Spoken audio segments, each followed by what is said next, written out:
Hello, everyone, and welcome back to Speak and Feel English, the podcast where we explore ideas that help you grow, think better, and live more intentionally. I'm Mia. And I'm Ethan. Today we're diving into a topic that almost everyone struggles with at some point in their life: how to be more disciplined. Yes, and I think we should start by clearing one big misconception. A lot of people think discipline is about being strict, rigid, or even harsh with yourself. But in reality, discipline is more about consistency than intensity. Exactly. People imagine discipline as waking up at 5 a.m. every day, working nonstop, and never taking breaks. But the truth is, discipline is built through small, repeatable actions, not extreme efforts. That's such an important point, because when people try to become disciplined overnight, they usually fail within a few days. Not because they're weak, but because their approach is unrealistic. Right. Discipline is not a personality trait you're born with. It's a skill you build over time. Just like learning a language or developing a habit, it requires patience and repetition. So if someone is listening right now and thinking, I'm just not a disciplined person, that's not true. You just haven't built the system yet. And that brings us to something crucial. Discipline is less about motivation and more about systems. Motivation comes and goes, but systems stay. Let's talk about that a little more. What do you mean by systems? A system is basically a structure that helps you act without relying on willpower every time. For example, instead of saying, I'll study when I feel like it, a system would be, I study every day at 7 p.m. for 1 hour. So you remove decision-making from the process. Exactly, because decision-making drains energy.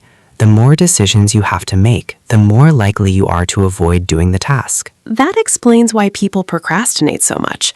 It's not always laziness. Sometimes it's just mental overload. Yes, and discipline helps reduce that overload by creating predictable patterns. Another thing I've noticed is that people often depend too much on how they feel. If they feel motivated, they work. If they don't, they stop. That's a big trap, because feelings are unreliable. Discipline means showing up even when you don't feel like it. But that sounds difficult for beginners. It is, but that's why you start small. You don't need to change your entire life in one day. You just need to prove to yourself that you can stay consistent with one small habit. Like what? It could be something as simple as reading for 10 minutes daily or doing 10 push-ups every morning. The goal is not the activity itself. It's building trust with yourself. I love that. Building trust with yourself.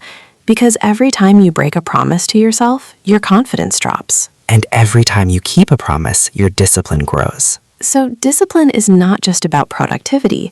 It's about self-respect. Absolutely. When you become disciplined, you start seeing yourself as someone who follows through, and that changes everything. I think another mistake people make is comparing themselves to others. They see someone highly disciplined and think, I can never be like that. But they don't see the years of practice behind that person.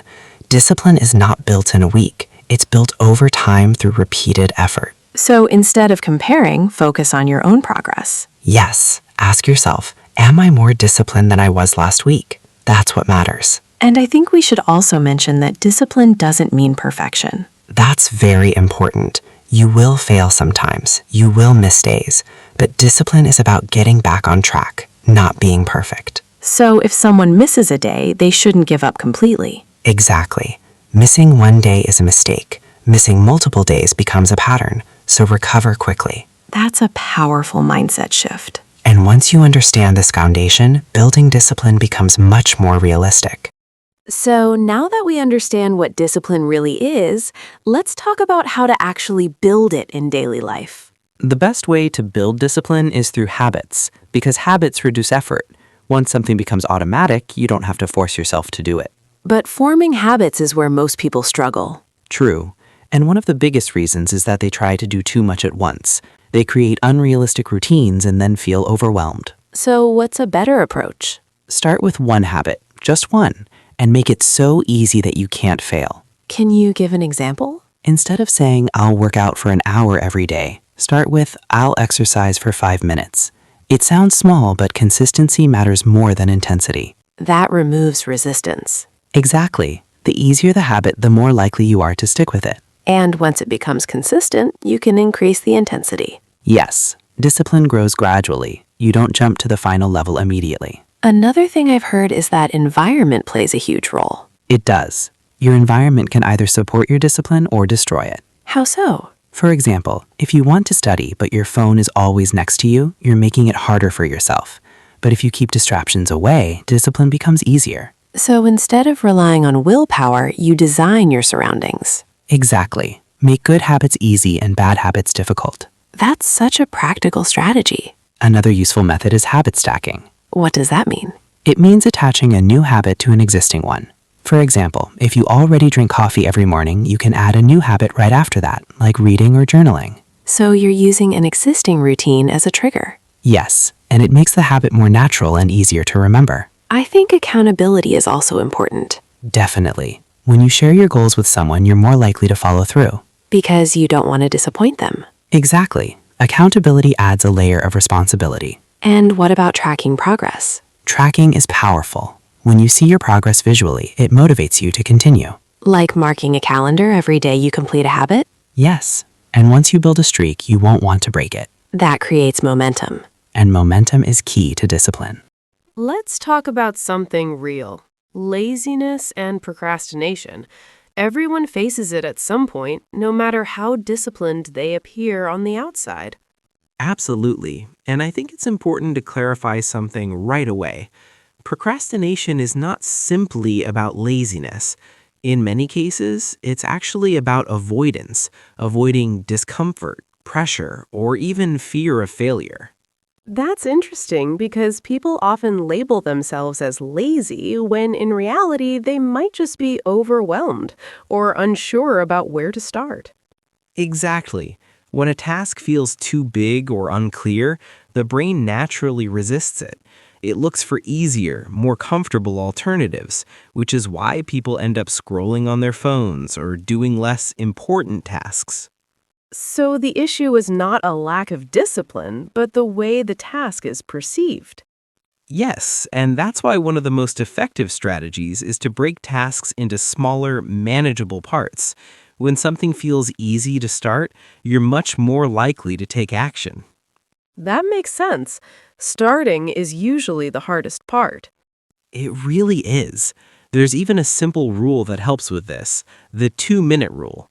If a task takes less than 2 minutes to start, do it immediately. So instead of saying, I'll study for hours, you just start by opening your book or reviewing one page. Exactly. The goal is not to complete the entire task instantly, but to overcome the resistance of starting. Once you begin, it becomes much easier to continue. I've personally noticed that once I start something, I often end up doing more than I planned. That's because action creates momentum. Motivation doesn't always come before action. Sometimes it comes after you start.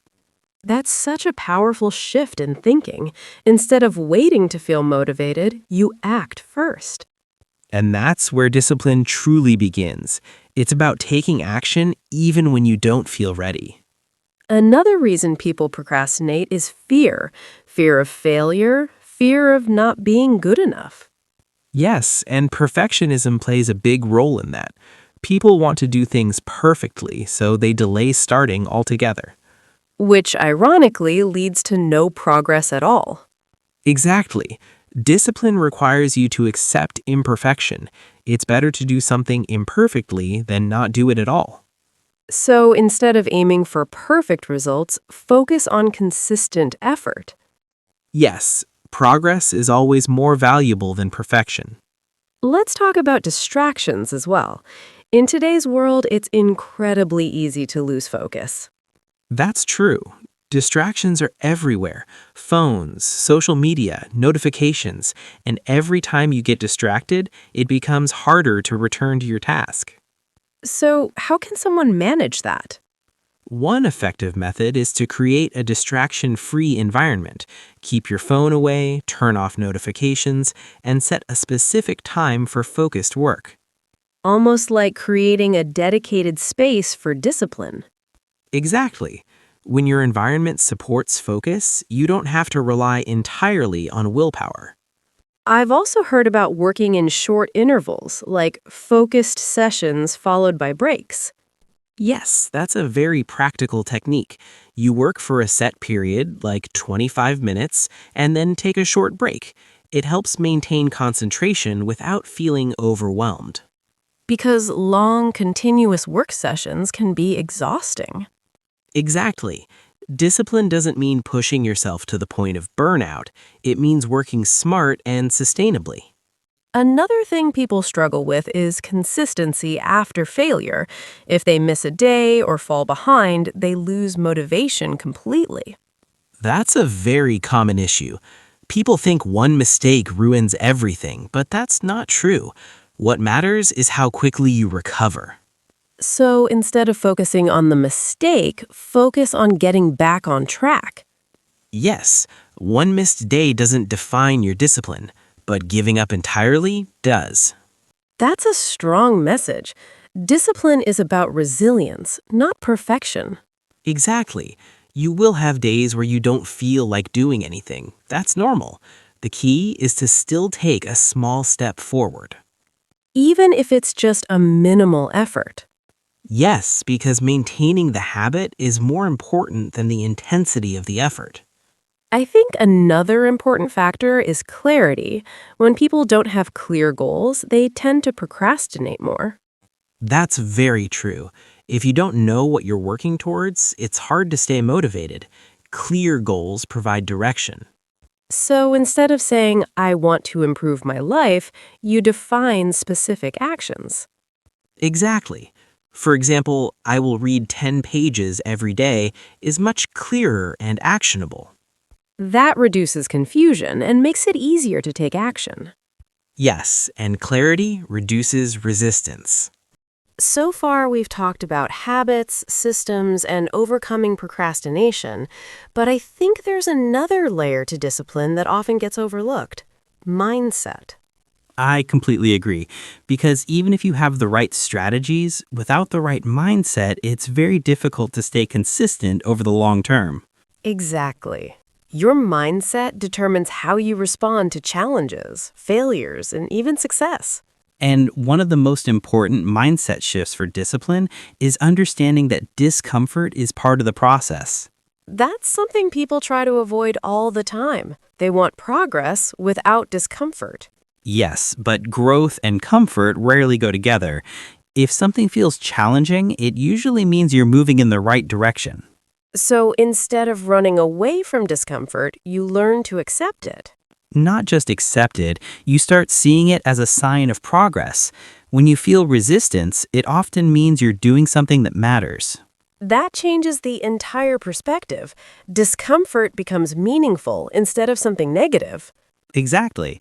And once you stop fearing discomfort, discipline becomes much easier to maintain. Another important aspect is self-identity. How you see yourself plays a huge role in your behavior. That's a powerful point. If you constantly tell yourself, I'm not disciplined, your actions will reflect that belief. So you need to shift your identity. Yes, instead of saying, I'm trying to be disciplined, say, I am a disciplined person, even if you're just starting. That sounds simple, but it can have a strong impact. Because your brain tries to act in alignment with your identity. When you believe you're disciplined, you naturally start making better choices. It's like your actions begin to match your self-image. Exactly. And every small action reinforces that identity. Another mindset issue people face is all or nothing thinking. Yes, that's very common. People think if I can't do everything perfectly, there's no point in trying. Which leads to inconsistency. Exactly. Discipline is not about doing everything perfectly, it's about doing something consistently. So even partial effort counts. Absolutely. A small step is always better than no step. Let's talk about patience as well. Discipline takes time, but people often expect quick results. That's one of the biggest challenges. We live in a world where everything is instant results, instant gratification, but discipline doesn't work that way. It's a long-term investment.